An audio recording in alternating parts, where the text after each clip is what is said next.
ওসমান হাদিকে হত্যার প্রতিবাদে উত্তাল রাজধানী শাহবাগ। শুক্রবার রাত থেকে আগ্রাসন বিরোধী সমাবেশে অংশ নেয় সর্বস্তরের মানুষ।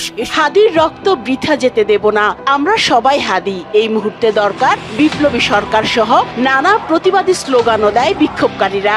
এই লড়াই ন্যায়ের লড়াই, অন্যায়ের বিরুদ্ধে লড়াই। ততক্ষণ মনে না হবে তারা স্পষ্ট কোনো সমাধানের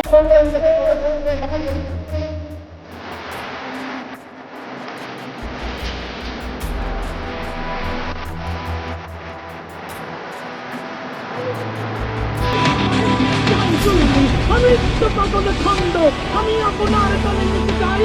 আমি মুক্ত জীবনানন্দ, আমি হাম্বি, আমি ছায়ানট, আমি হিন্দল, আমি চলচঞ্চল জগতি জগতি, কত যেতে যেতে জগতে জগতি, হিন্দি হিন্দল, আমি চঞ্চল চঞ্চল হিন্দল, আমি চাই করি ভাই যখন চায়ের মনটা, ওই শত্রুর সাথে দলাদলি, তাই মৃত্যুর সাথে পান্তা। আমি উন্মাদ, আমি সন্ধ্যা, আমি ভিতরে ধরি বলবীর